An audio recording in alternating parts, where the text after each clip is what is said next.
کہ ان مشرکین کے سامنے قرآن پاک کی وہ آیتیں پڑھی جاتی ہیں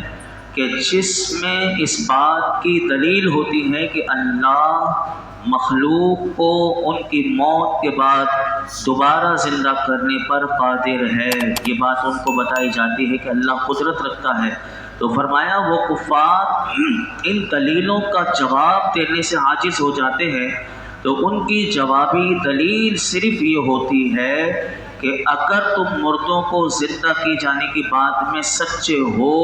تو ہمارے باپ دادا کو زندہ کر کے لے آؤ کہ ہم دوبارہ زندہ ہونے پر یقین کر لیں. یعنی ان کی جرت دیکھیں اور ان کی بے وقوفی دیکھیں کہ انہیں کہا جا رہا ہے کہ اللہ دوبارہ زندہ کرے گا، لیکن وہ کہتے ہیں ابھی لے کر آ جاؤ. تو پھر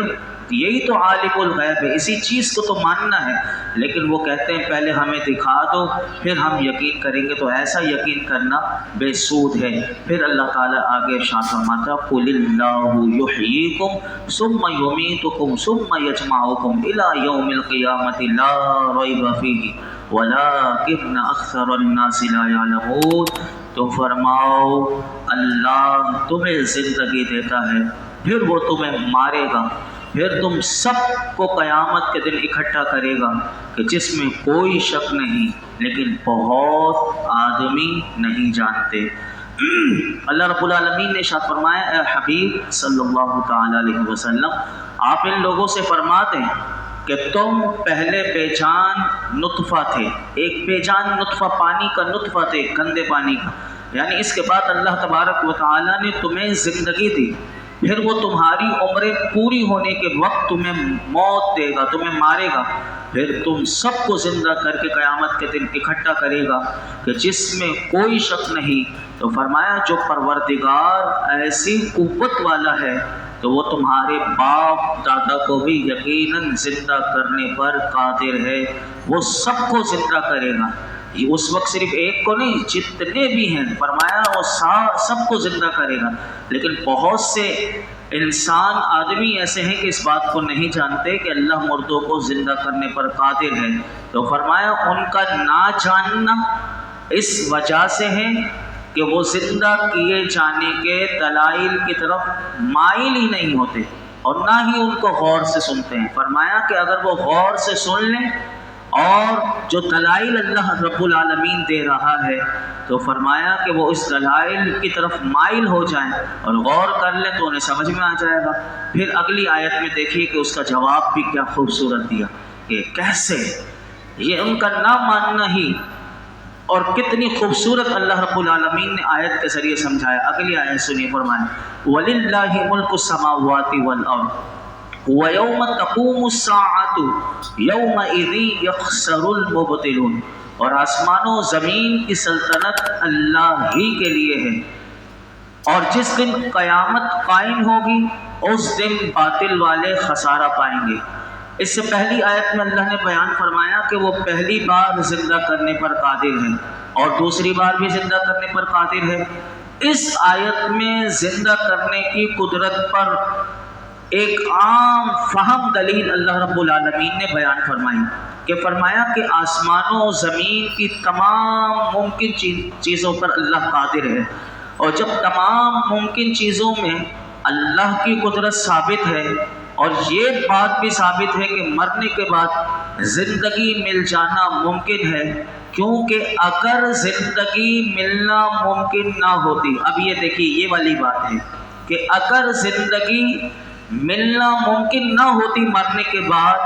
تو فرمایا پہلی بار بھی زندگی نہ ملتی. یہ جو پہلی بار جو تمہیں زندگی ملی یہی تو تمہیں سمجھا رہی ہے کہ جب تمہیں پہلی بار زندگی جو دے سکتا ہے تو وہ دوبارہ تمہیں مرنے کے بعد بھی دوبارہ زندگی دے سکتا ہے. تو کیا خوبصورت دلیل دے کر فرمایا کہ اس سے ثابت ہو گیا کہ اللہ دوبارہ زندہ کرنے پر بھی قادر ہے. جب پہلی بار تمہیں زندہ کر دیا تو دوسری بار دوبارہ زندہ کرنا اس کے لیے کون سی ممکن نہیں ہے، یعنی وہ یقیناً دوبارہ زندہ کرنے پر بھی قادر ہے. پھر فرمایا اسی آیت کریمہ میں کہ حشر نشر کے ممکن ہونے کو بیان کرنے کے بعد اللہ نے اس آیت میں وَيَوْمَ تَقُومُ السَّاعَةُ يَوْمَئِذٍ يَخْسَرُ الْمُبْطِلُونَ فرمایا کہ جس دن قیامت قائم ہوگی اس دن جہنمی ہونے کی صورت میں کافروں کا نقصان ہونا یہ ظاہر ہو جائے گا کہ اس دن پھر وہ خسارہ پانے والے لوگوں میں سے ہو کے، تو آج ہی بتایا جا رہا ہے کہ اس دن تم خسارے والے لوگ ہو جاؤ۔ آج ہی تمہیں یہ پیغام رب دے رہا ہے کہ اس دن کے لیے کامیاب ہونا ہے،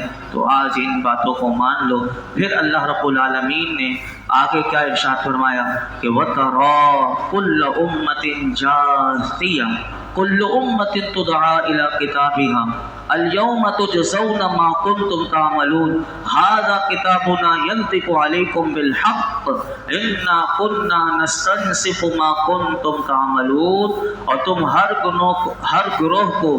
زانوں کے بل گرے ہوئے دیکھو گے، ہر گروہ اپنے نامہ اعمال کی طرف بلایا جائے گا اور کہا جائے گا آج تمہیں تمہارے اعمال کا بدلہ دیا جائے گا، یہ ہمارا لکھا ہوا ہے جو تم پر حق بولتا ہے، بے شک ہم لکھتے رہے تھے جو تم کیا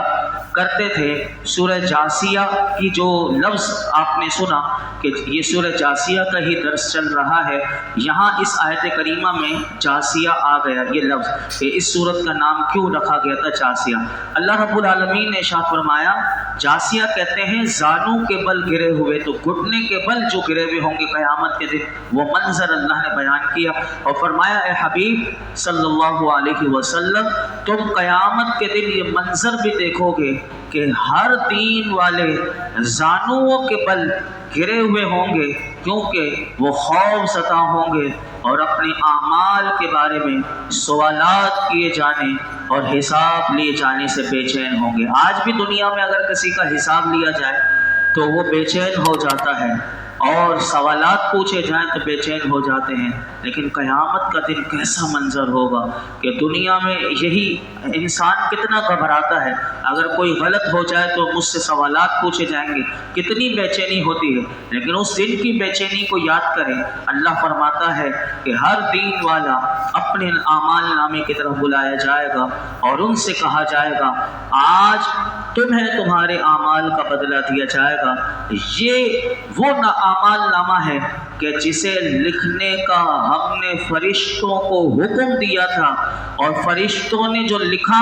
فرمایا یہ کمی اور زیادتی کے بغیر ہے، یعنی یہ نہیں کہ فرشتوں نے کوئی کمی کر دی یا بڑھا دیا، جو جس کا جو عمل تھا ایز اٹ از بالکل ایکوریٹ، بالکل صحیح فرمایا کہ انہوں نے کمی زیادتی کے بغیر تمہارے خلاف تمہارے عملوں کے لیے تمہارا نامہ اعمال تمہاری گواہی دے گا، اور فرمایا بے شک ہم نے فرشتوں کو تمہارے عمل لکھنے کا حکم دیا تھا، تو گویا کہ تمہارے اعمال ہم ہی لکھ رہے تھے، یعنی یہ بھی بتا دیا کہ فرشتوں کا لکھنا گویا کہ ہمارا لکھنا تھا۔ یہ آیت کریمہ میں اللہ رب العالمین نے بیان کر دیا۔ آگے ارشاد فرمایا فَأَمَّا الَّذِينَ آمَنُوا وَعَمِلُوا الصَّالِحَاتِ فَيُدْخِلُهُمْ رَبُّهُمْ فِي رَحْمَتِهِ ذَلِكَ هُوَ الْفَوْزُ الْمُبِينُ، اور فرمایا کہ تو وہ جو ایمان لائے اور انہوں نے اچھے کام کیے ان کا رب انہیں اپنی رحمت میں داخل فرمائے گا، یہی کھلی کامیابی ہے۔ اللہ رب العالمین نے اس آیت میں قیامت کے دن اطاعت گزاروں کا انجام بیان فرمایا، جیسے آج جمعے کے دن میں بھی میں نے یہی بیان تھا کہ رحمت کون سے وہ کام ہیں کہ ہم جو رحمت والے کام کر کے اللہ کو راضی کر سکتے ہیں۔ اب دیکھیں اس آیت کریمہ میں بھی وہی رحمت کا ذکر اللہ کر رہا ہے کہ فرمایا کہ دنیا میں جو فرما بردار رہے، تو جو ایمان لائے اور انہوں نے اللہ کی وحدانیت کا اقرار کیا، کسی چیز کو بھی اللہ کا شریک نہیں ٹھہرایا، اور جن کاموں کا اللہ نے حکم دیا تھا وہ کام کیے، جن کاموں سے رب نے منع کیا ان کاموں سے انہوں نے اپنے آپ کو دنیا میں بچایا، تو فرمایا اللہ ایسے لوگوں کو اپنی رحمت کے صدقے جنت میں داخل فرمائے گا، اور فرمایا قیامت کے دن سب سے بڑی کامیابی یہی کامیابی ہے کہ جسے اللہ جنت میں داخل فرمائے گا۔ علماء فرماتے ہیں کہ اس سے معلوم ہوا کہ قیامت کے دن جہنم سے نجات مل جانا اور جنت میں داخلہ نصیب ہو جانا یقیناً حقیقتاً یہ بہت بڑی کامیابی ہے، لہٰذا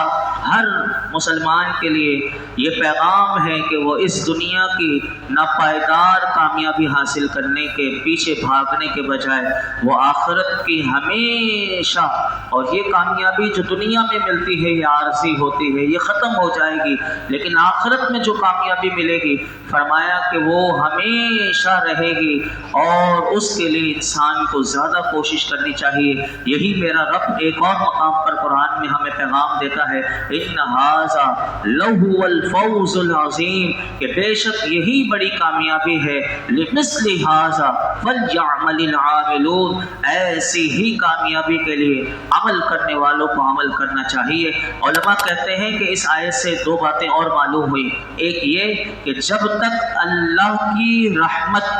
کسی شخص کی دستگیری نہ کرے اس وقت تک کوئی شخص محض اپنی نیکیوں کی وجہ سے جنت میں نہیں جا سکتا اور وہ جنتی نہیں ہو سکتا۔ یہ اللہ کی رحمت اور اس کی دستگیری ہوتی ہے تو انسان کو وہ نیکیوں کے ذریعے اسے وہ جنتیوں والے عمل کرنے کی توفیق عطا فرماتا ہے۔ اسی لیے اللہ نے اس آیت کریمہ میں ارشاد فرمایا کہ تو وہ جو ایمان لائے اور انہوں نے اچھے کام کیے۔ دوسری بات علماء کہتے ہیں اس سے یہ معلوم ہوئی کہ ایمان کے ساتھ تقوی ضروری ہے۔ کوئی شخص نیک اعمال سے بے پرواہ نہیں ہو سکتا۔ اگر کوئی کہے کہ میں اب صرف ایمان لایا، عمل کرنے کی ضرورت نہیں، یہ آیت کریمہ بتا رہی ہے کوئی بھی شخص ہے اسے اعمال نیک کرنے پڑیں گے، اس سے بے پرواہ نہیں ہو سکتا۔ کل انشاءاللہ اس پارے کا اختتام بھی ہوگا اور 26ویں پارے کا آغاز بھی ہوگا۔ اللہ رب العالمین ہم سب کو قرآن حکیم کا نور اور اس کا فیضان عطا فرمائے۔ الحمدللہ رب العالمین والصلاة والسلام علی سید الانبیاء والمرسلین وعلی آلہ واصحابہ اجمعین۔ یا اللہ پاک جو کچھ سنا اس میں کوئی غلطی کوتاہی ہو معاف فرما، اپنی بارگاہ میں قبول فرما، اخلاص و یقین کی دولت عطا فرما، للہیت عطا کر دے۔ اے مالک اپنی محبت عطا فرما، اپنے پیارے محبوب کی محبت عطا فرما، حضور کا سچا غلام بنا دے، حضور کی کامل اتباع اور اطاعت کی توفیق عطا فرما، اپنے اور اپنے پیارے محبوب کا صحیح معنوں میں فرما بردار بنا دے، ہمیں گناہوں سے بچا لے،